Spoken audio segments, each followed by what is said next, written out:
तो अपना कल बनते देखोगे।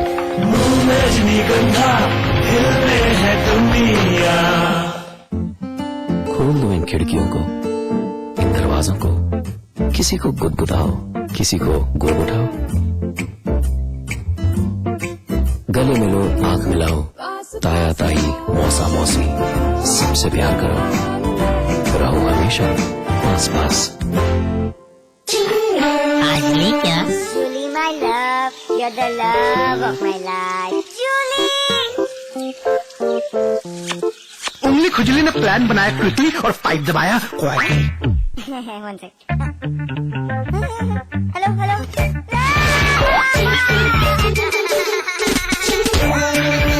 Refreshing mini gun. आज ये क्या?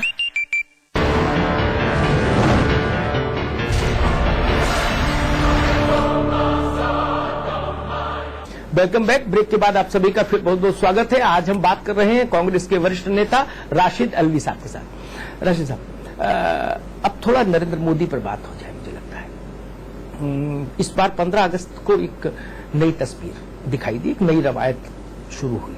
प्रधानमंत्री के समानांतर एक मुख्यमंत्री। हालांकि सारे मुख्यमंत्री अपने अपने प्रदेशों में झंडा फहराते हैं और भाषण भी देते हैं, लेकिन इस बार उसको एक दूसरे किस्म का रंग दिया गया। लगा कि शायद प्रधानमंत्री से सवाल जवाब कोई कर रहा है। उत्तर प्रदेश में मोदी का असर कितना और कहां तक देखें? देखिए, मुझे नहीं लगता है कि नरेंद्र मोदी जी का कोई बहुत असर उत्तर प्रदेश के अंदर होगा। मैं उनके माजी पर जो कुछ उनकी सरकार के जमाने में हुआ है उसे दोहराना नहीं चाहता। मेरे पास उस जमाने के ऐसे फोटोग्राफ्स हैं कि देश के लोग देखेंगे तो बगैर आंखें तर हुए रह नहीं सकती। वो अच्छा भी नहीं है कि मैं आपको वो फोटोग्राफ कैमरे के ऊपर दिखाऊं, लेकिन जानबूझ के नरेंद्र मोदी जी की पर्सनालिटी का अगर आप विश्लेषण करेंगे, गलती हर इंसान से होती है, लेकिन गलती का एहसास होने के बाद आदमी गलती नहीं दोहराता है। नरेंद्र मोदी जी अपनी एक खास छवि जानबूझ के रखना चाहते हैं। वो अपनी छवि को बदलना नहीं चाहते। वो जो काम उन्होंने किए हैं उस पर कोई उन्हें पछतावा नहीं है, और ऐसा कोई भी आदमी इस सेकुलर देश के अंदर कामयाब नहीं हो सकता है। मैं ये बात बार बार कहता हूं। पाकिस्तान बना ये, और पाकिस्तान ने बनते ही ऐलान कर दिया हम इस्लामिक स्टेट हैं, हम एक मुस्लिम स्टेट हैं, उसका नाम ही इस्लामिक पाकिस्तान। हम 24 घंटे के बाद आजाद हुए, और उस वक्त हिंदुस्तान में कोई मुस्लिम लीडर ऐसा नहीं था जिसकी बड़ी हैसियत रही हो। मौलाना आजाद थे, लेकिन वो भी मायूस थे, उनका कहना नहीं चला था। हिंदू लीडरशिप थी, लेकिन उन्होंने इस देश को हिंदू राष्ट्र नहीं बनाया। कोई रिएक्शन नहीं हुआ कि पाकिस्तान अपने आप को इस्लामिक स्टेट कह रहा है तो हम भी अपने आप को हिंदू राष्ट्र कहेंगे। इसके बावजूद इस देश को सेकुलर देश बनाया हिंदू लीडरशिप ने, जिसमें मुसलमानों का कोई कंट्रीब्यूशन नहीं था। जबकि उस वक्त तत्काल विकल्प था, बन सकता था, और कोई विरोध भी नहीं होता। विरोध भी नहीं होगा, किसी की हिम्मत। उस समय वायुमंडल भी वैसा था, वायुमंडल भी वैसा था, माहौल खराब था, मारकाट हो रही थी, लेकिन आप क्या क्रेडिट नहीं देंगे इस बात का? ये वो जो लीडरशिप थी वो इस देश के लोगों की सही नुमाइंदगी कर रही थी।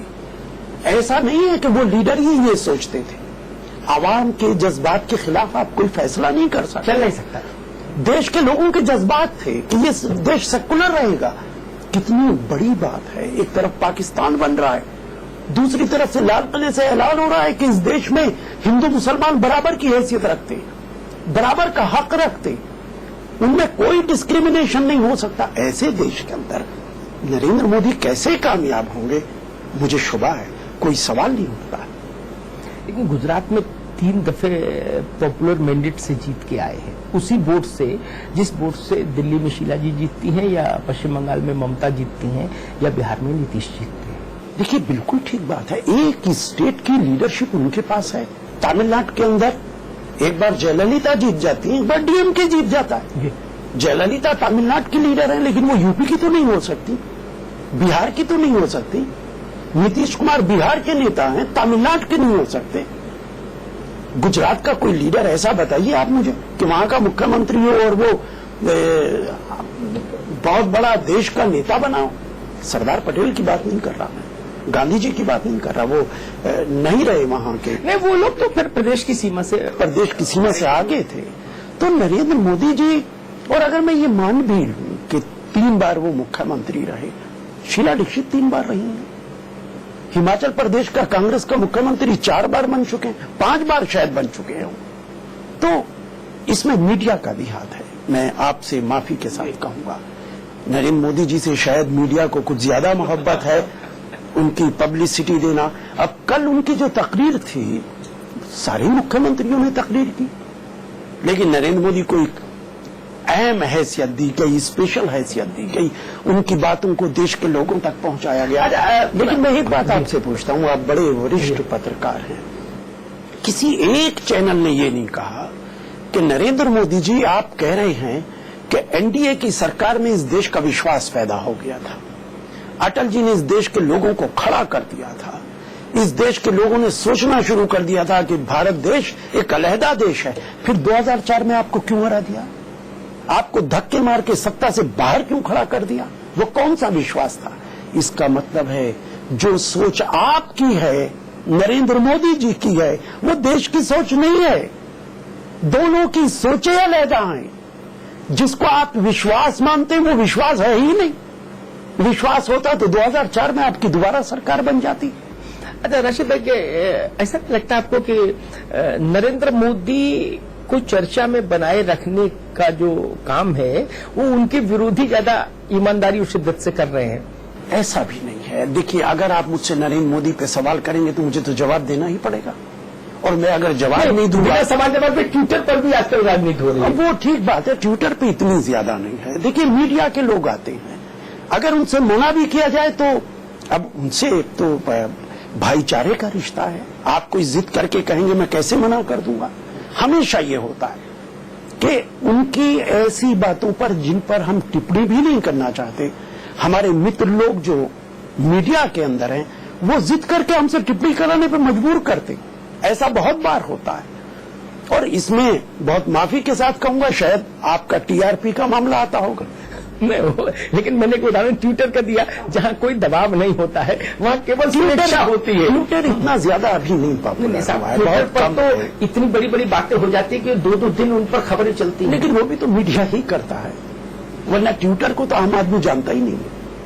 लेकिन जहां टारगेट करने के लिए उसको किया जाता है वो वर्ग तो उसको समझता है, थोड़ा बहुत कुछ हो सकता है, मैं इससे इनकार भी नहीं करता हूं। उत्तर प्रदेश में मुलायम सिंह यादव की पार्टी की सरकार 17 महीने होने को आए। आप एक उत्तर प्रदेश के से हैं, वहां एक बड़ी पार्टी के बड़े नेता हैं, उस नाते आप कैसे एनालाइज करते हैं 17 महीनों में हुकूमत कैसी है? देखिए, बड़ी उम्मीदों के साथ उत्तर प्रदेश की जनता ने एक बार फिर सत्ता समाजवादी पार्टी को सौंपी थी, लेकिन वो उम्मीदें आहिस्ता आहिस्ता आहिस्ता खत्म होती चली जा रही हैं। मुझे कोई हक नहीं है कि उनकी पार्टी पर टिप्पणी करूं, लेकिन इतना जरूर कहूंगा, मुलायम सिंह जी को, अखिलेश उनके बेटे जरूर हैं, लेकिन अखिलेश उत्तर प्रदेश के मुख्यमंत्री हैं। उनको मुख्यमंत्री की तरह ही ट्रीट करना चाहिए। उनको वही इख्तियारात होने चाहिए जो मुख्यमंत्री के हैं।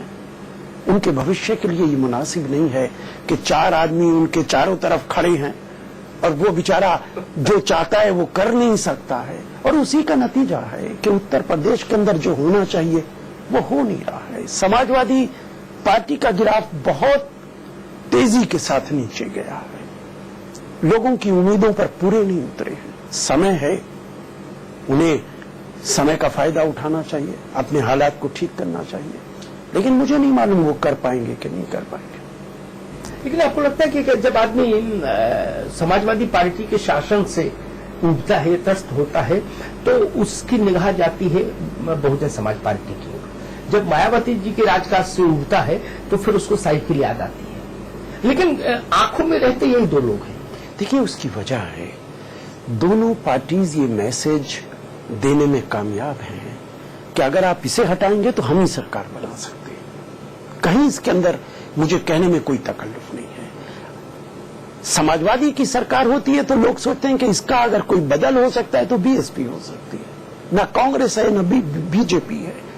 इसमें हमारी कमियां हो सकती हैं, लेकिन साथ साथ एक बड़ा कारण, बड़ी वजह वही है जो मैंने आपको तफसील से बताई। हम कास्ट पॉलिटिक्स नहीं कर रहे, एक बिरादरी की राजनीति नहीं कर रहे। हमने कभी नहीं कहा कि हम ब्राह्मणों के लिए ये करेंगे, हमने कभी नहीं कहा कि हम एक पर्टिकुलर कास्ट के लिए ये करेंगे।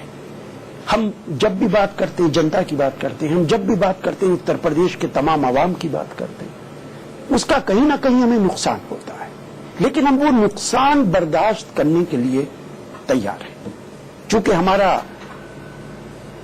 पहली प्रायोरिटी देश है, प्रदेश है। अच्छा, उत्तर प्रदेश का आदमी कुछ राशिद भाई इसलिए भी कंफ्यूज है कांग्रेस को लेके, वो ये नहीं समझ पाता कि कांग्रेस का बसपा और सपा से रिश्ता जो है उसको क्या नाम दें, इसलिए भी वो कंफ्यूज हो जाता है, क्योंकि दिल्ली में दोनों आपके दोस्त हैं। नहीं, देखिए ऐसा नहीं है। आज देश की राजनीति बहुत बदली हुई राजनीति है, कोalition सरकारों की राजनीति है। अकेले पार्टी कोई भी सरकार बनाने की हैसियत में नहीं है। अटल जी की सरकार 24 पार्टीज की सरकार थी, आज हमारी भी कोalition सरकार है। लेकिन ये एहसास अगर यूपी के लोगों को है तो ये गलत है।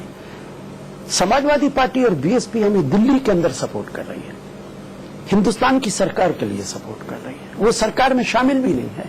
लेकिन तमिलनाडु में डीएमके ने भी हमें सपोर्ट किया है, बंगाल के अंदर ममता बनर्जी ने भी हमें सपोर्ट किया है।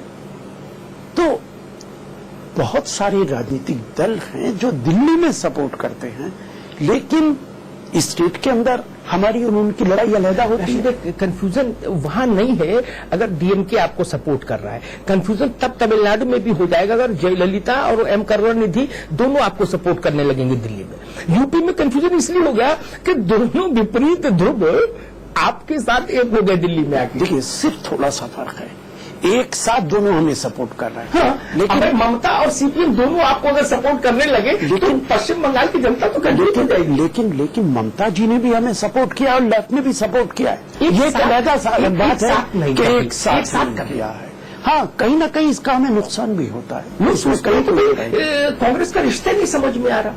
बिल्कुल बिल्कुल, इसका हमें नुकसान भी होता है। भारतीय जनता पार्टी इसका एडवांटेज उठाने की कोशिश करती है।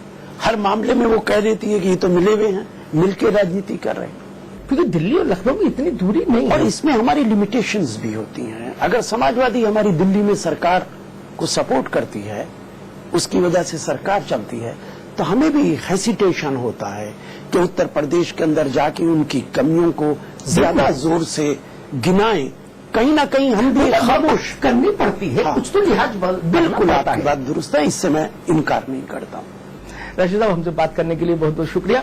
तो ये थे कांग्रेस के वरिष्ठ नेता राशिद अल्वी। अगले हफ्ते हम फिर मिलेंगे एक नई शख्सियत के साथ, नए सवाल और जवाब के साथ। तब तक के लिए मुझे दीजिए इजाजत। आप देखते रहिए समाचार प्लस।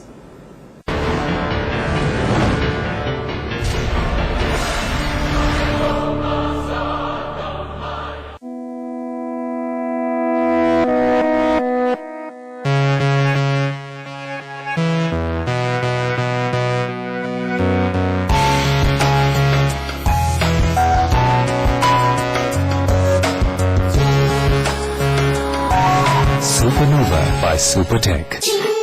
आज ली क्या? Julie, my love of my life. Julie! उंगली खुजली ने प्लान बनाया क्विकली और पाइप दबाया क्विकली।